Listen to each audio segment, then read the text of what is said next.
Të nderuar shikues, mirë se takohemi edhe në një emision në Fokus. Ju përshëndesim të gjithëve kudo që ndodheni që minutat në vazhdim do t'ja kushtoni emisionit tonë.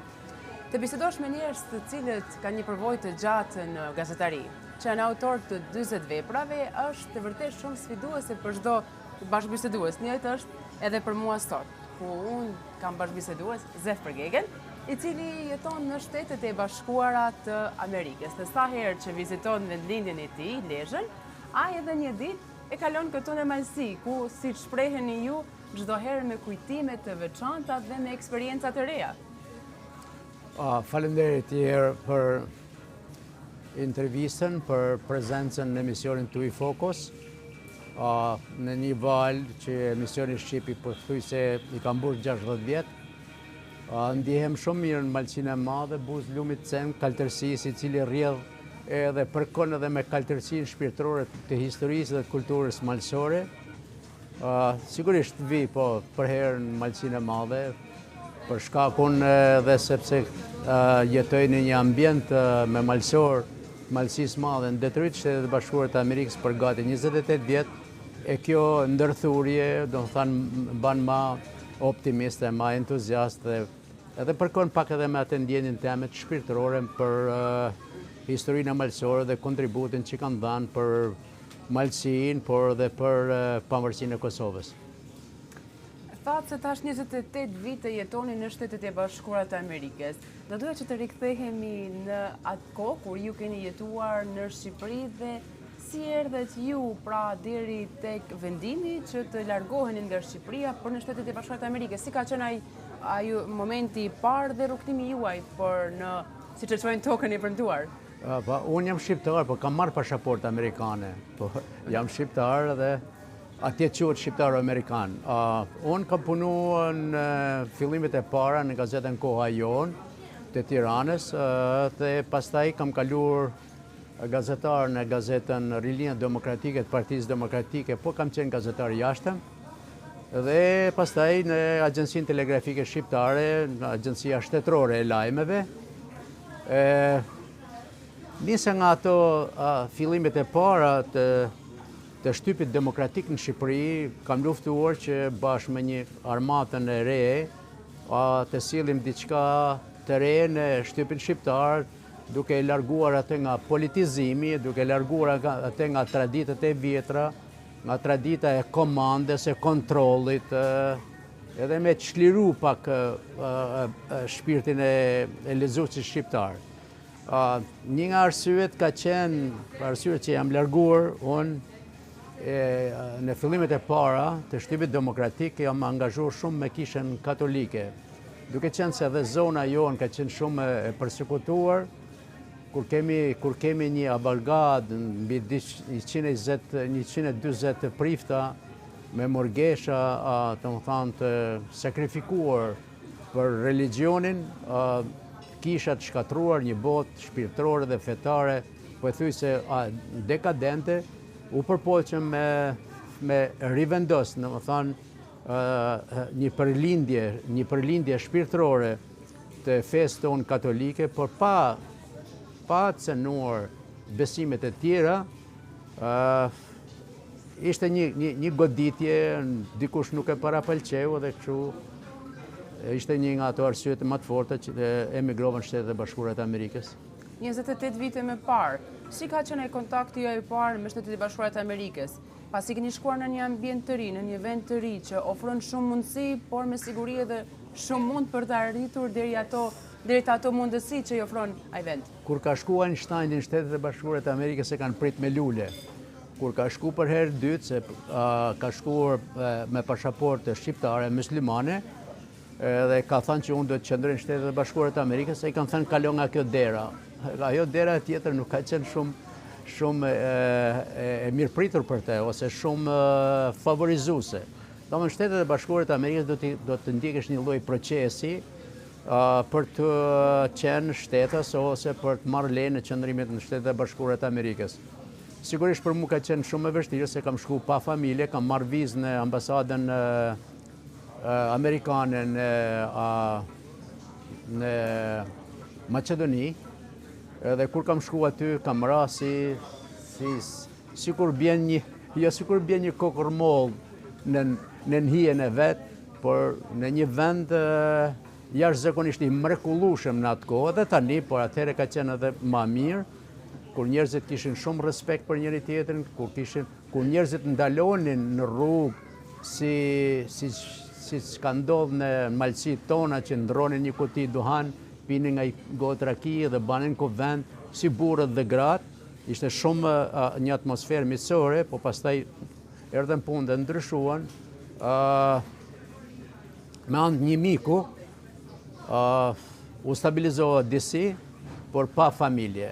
Edhe ka qenë një kalvar jashtëzakonisht i madh për të fituar letrat, domethënë mas 8 vjetëve në gjykatën e lartë Shtetet Bashkuara të Amerikës, kam arritë të fitoje, pastaj edhe ta marr familjen me vete.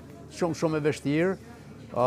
Kam punuar në një restorant grek, edhe po ju tregoj një fakt nëse nuk ju ha minutat e emisionit. Shkova aty sigurisht i veshur kështu, jo shumë pak komod për ata, edhe më thot ai pronari më thot kemë bën disa shumë meatball si quhen në Amerikë, ose qofte ose shumë mish me rumullake. Ai vuni 5 në një peshore, edhe të gjitha i dolin gabim. I mora unë, të 5 nuk e di, fatin është për mos me punu me la pjata. I vunët të 5 dolin tamam, dhe kështu që ai më siguroi një vend punë aty në kuzhinë me punu si një kuzhinier. Pastaj kam mësu pak gjuhën edhe kam vazhduar masanaj me shkru libra, kam botu rreth 45 libra, edhe kam punu në një televizion ACTV këtu në Detroit. Pikërisht edhe duhet dalem, duhet të lexoj pak nga... Faleminderit, po mos zgjatem shumë. Jo, nuk të zgjatem, po do të lexoj pak nga kjo. Pra, në Tiranë ju keni punuar si gazetar dhe redaktor në gazetën e pavarur Koha Jon dhe në Agjencinë Telegrafike Shqiptare. Keni botuar gazetën periodike Kaltërsia. Jeni autori 40 veprave dhe 45 dokumentareve televiziv, si dhe i shumë studimeve e hulumtimeve historike. Njiheni si një nga enciklopedistët më të spikatur të historisë së shqiptarëve të Amerikës këto 50 vitet e fundit. Keni botuar buletinin periodik shqiptari dhe Ora Media në Detroit. Për disa vite keni qenë pjesë e stafit të redaksisë e gazetës Iliria në New York. Keni themeluar në vitin 2002 Albanian American Institute, mbani dekoratën pontifika akorduar nga Shteti i Vatikanit në 2015, dhe në gazetari dekoratën na infrash 1992. Keni fituar disa çmime si atë Fishta dhe Zef Klumbi, Konica, dekoratën Nën Tereza nga Misioni Franceskani Tuzit, e të tjera. Jeni nderuar nga Bashkia e Malësisë së Madhe dhe shoqata e shkrimtarëve dhe artistëve të malësisë për disa institucione pra të tjera. Jeni, siç edhe përmendet, gazetar në ACTV në Detroit, pra në Michigan, dhe drejtori radios Iliria në gjuhën shqipe, por ashtu në Detroit. Jeni antar i Akademisë së Shkencave dhe Arteve të New Yorkut. Bani titullin akademik në fushën e historisë dhe antar i Amnesty International. Thank you, po. Si shumë janë pak. Një CV shumë e gjatë për të cilën është dashur shumë punë dhe mund. Këtu unë dua të ndalem tek kjo CV-ja juaj që të na flisni pak për këto. Në Shtetet e Bashkuara të Amerikës unë kam rënë në kontakt me malësorët e Malësisë Madhe. Edhe kam vurë një fenomen, kontributin e këtyre njerëzve, si thash, për vendlinjen, vazhdimin e traditës malësore në Shtetet e Bashkuara të Amerikës me festa fetare, vazhdimin një tradite në martesat me njëri tjetrin, sipas fiseve malësore, edhe po të themon që mendoj që është një malësi më e gjallë se sa malësia në vendlindje.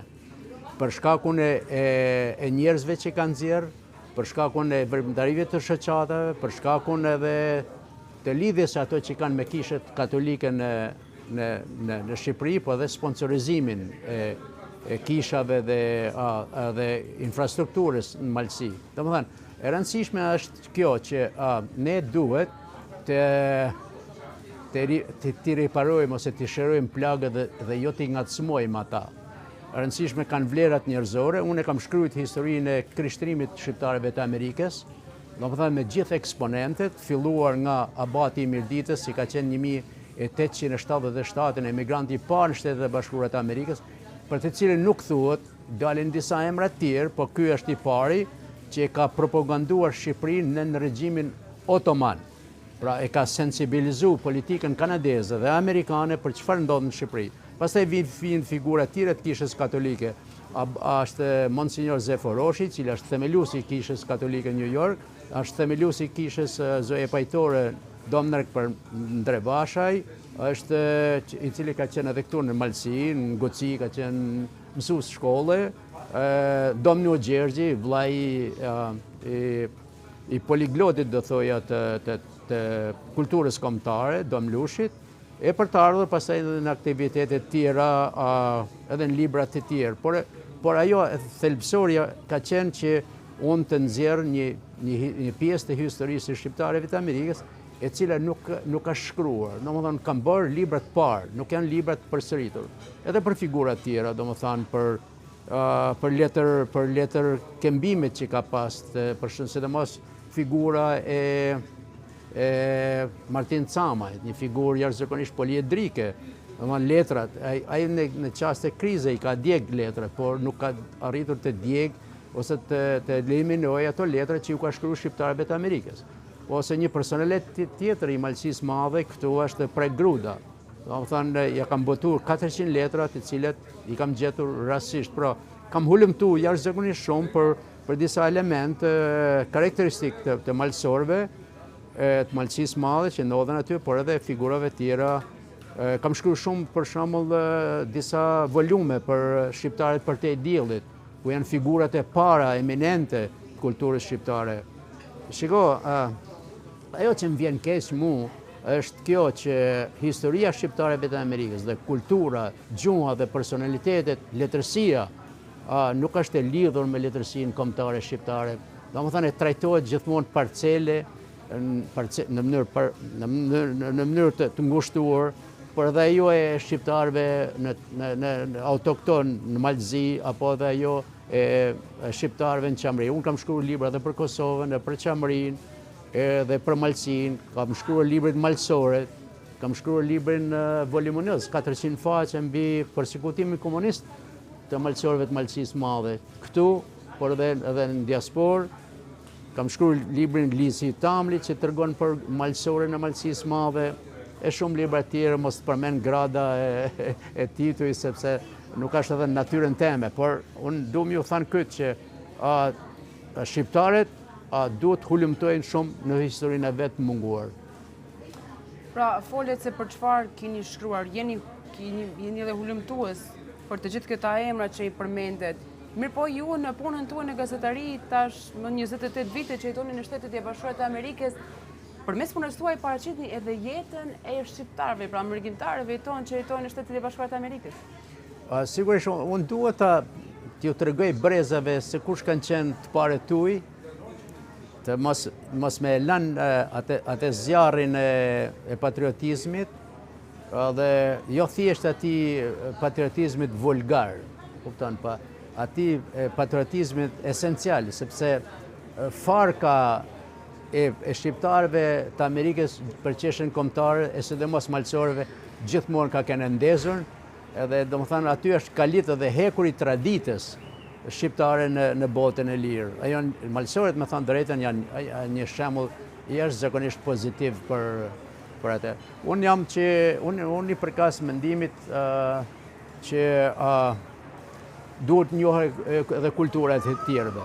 Domethënë ne nuk do të jemi të veçuar, sepse ne nuk kemi kërthinza botës, ne do t'i nderojmë edhe kombet e kombësitë e tjera, duhet të bashkëpunojmë me ta, t'ja njohim historinë, t'ja imponojmë edhe historinë tonë, në mënyrë që ne të interferohemi në botën perëndimore dhe në organizmat ndërkombëtare, si njerëz civilizuar dhe jo si njerëz që marrin me vete armën e urrëties dhe të nënçmimit të njëri tjetrit.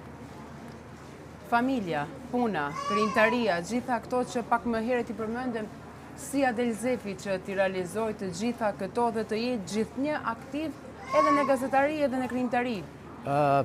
Shumë vetë ma kanë bërë këtë pyetje, me thënë drejtën, dhe nga një herë dhe nuk di ta gjej atë formulën, por kam një diçka që mendimet që më vijnë, faktet që i gjej gjithmonë i fus në computer save, edhe po ju them që jashtë modestisë, mund t'i kemë edhe 10-12 libra nga 1000 nga 1000 faqe deri në 500 faqe, që janë të gatshme për të botuar. Kjo është pjesë e historisë shqiptarëve të Amerikës, ka të bëje me letërsinë, me kulturën, edhe me veçoritë më të mira që ka, trashëgon kombi shqiptar për të treguar që shqiptarët nuk do të nisen nga veset, por do të nisen nga vlerat.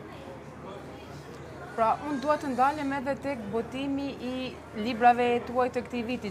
Përurimit të cilëve është bërë para disa ditëve në mos gaboj.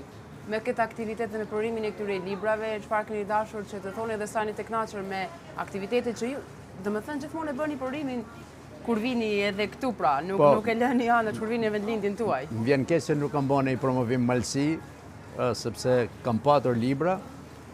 Kohët e fundit kam promovu 4 libra. Ka qenë një libër poetik, Ulliri i syrit, është libri për Agim Doçin, e desha të them për këtë njeri që është sigurisht nga krahina jonë, është një zaj fort i lirisë, është një poet i jashtëzakonisht, është një fishtian i përkryer, i kombit tonë, edhe më vjen keq që ky njeri kur ka vdek ka patur vetëm 7 vetë ke arkivoli.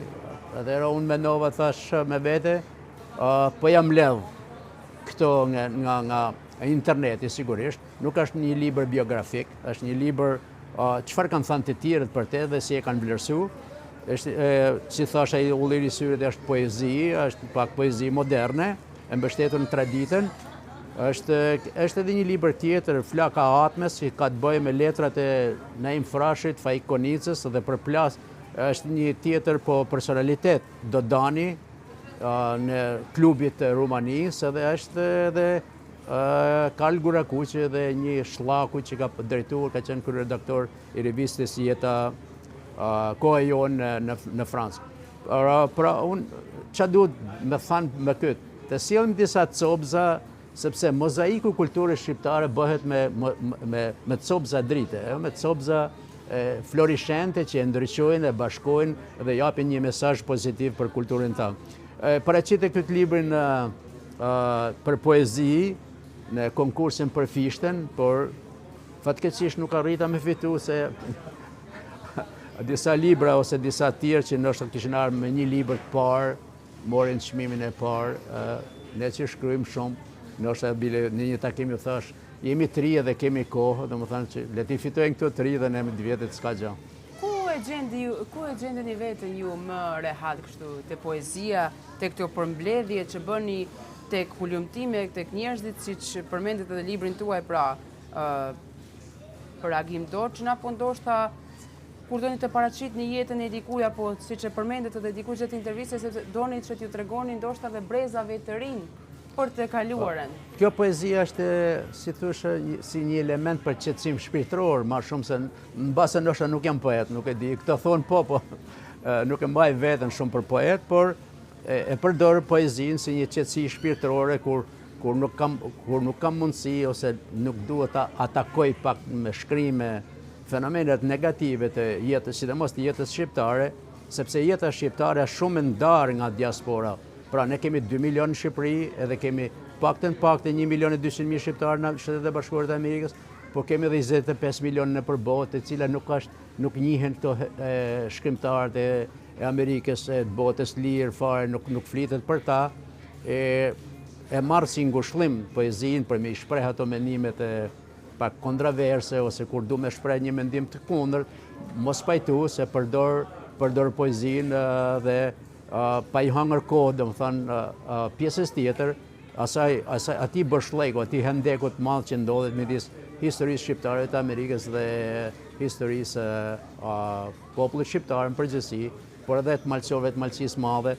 Ndoshta unë nuk jam fishta, por besoj që mund të jem mirëditori i dytë mas fishtës që kam shkruar për malqorët e malqisë madhe, e meritojnë, kanë një botë madhe shpirtërore, por sigurisht duhet që edhe ata të kontribojnë edhe të njihen edhe me historinë e vetë, në fundit se jeta kalon edhe nga njëherë edhe faktet historike nuk pasqyrohen. Jeta në Shtetet e Bashkuara të Amerikës na e përshkruat pak, na i përshkruat ato fillimet tuaja atje, mirëpo besoj se sot duke shikuar pas mbas 28 viteve keni gjendur veten atje mjaft mirë, duke marrë me profesionin tuaj, apo me shumë, si ta them kështu pra, me gazetari edhe me krijimtari. Si mund ta bëni pak një krahasim ndoshta atje edhe të mërgimtarëve tonë, të shqiptarëve, edhe në punë, edhe ndoshta në profesionet të ndryshme që merren? Në emisionet tona në Amerikë kemi thirrë edhe personalitetet. Unë i thras atë, domethënë direkt në emisione i thras që ata t'i dëgjojnë me gojën e tyre, domethënë çfarë thonë për kulturën, çfarë thonë për historinë, në mënyrë që shqiptarët ne nuk kemi shkollë shqipe. Kjo është një Martin Came ka shkruar një gramatik për shkollën shqipe, ka qenë hap një deg në Wayne State University, një deg e gjuhës shqipe, po sot ajo mbyll dhe nuk kemi shkollë shqipe për disa kurse, vetëm disa kurse që jepen në kishat e në xhamin në Detroit. Unë kam luftuar që të angazhohen edhe forcat e reja, jo vetëm malësore, por çdo njeri që jeton në Shtetet e Bashkuara të Amerikës, që integrohet dhe të kontribuojë që paralelisht me humanizmin të ecë edhe kultura.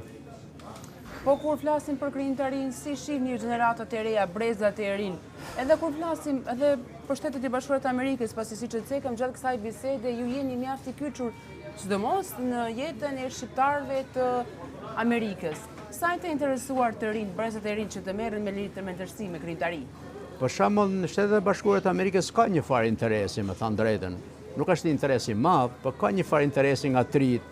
Dhe po them këtë që për shembull të gjithë duan diçka me pas nga Shqipëria, duan pak me pat libra, duan pak veshje kombëtare, duan me dal pak shqiptar. 28 vite në Shtetet e Bashkuara të Amerikës. Ju shumë shpesh e vizitoni vendlindjen tuaj, nga viti në vit. Sa ka ndryshuar dhe si e shihni? Shiko, njerëzit e masin zhvillimin e një vendi. Shiko, zhvillimi i një vendi ose një qytet nuk është i madh për pallatet që ka, për rrugët e bukura që ka, për numrin e makinave që ka, por është i bukur për numrin e poetëve dhe të librave që ka. Ka libra, mendoj se numri i librave është në rënje dhe nuk janë cilësor, nuk kanë libra cilësor. E dyta, ajo që më bën përshtypje shumë mu në kulturën shqiptare është se ka ra ajo mënyra komunikimit, është shumë e vrasht mënyra komunikimit. Nuk kanë lidhje me botën jashtë, nuk e prendojnë kulturën që vjen jashtë, nuk e propagandojnë, nuk duan të shkojnë në perëndim, po duan të shkojnë me zakonet e vjetra, me mendimin e vjetër. Një njeri me kaq përvojë sa që keni ju, autori më shumë se 40 veprave, gazetar shumë vjeçar. Me siguri është interesante për të gjithë ne dhe për të gjithë shikuesit një porosi dhe një mesazh për të gjithë ata që duan edhe të merren me punë krijuese edhe me gazetari. Shiko, unë kam vetëm një fjalë, guxo se kur nuk humbet. Guxo ta bësh se kur nuk je i humbur.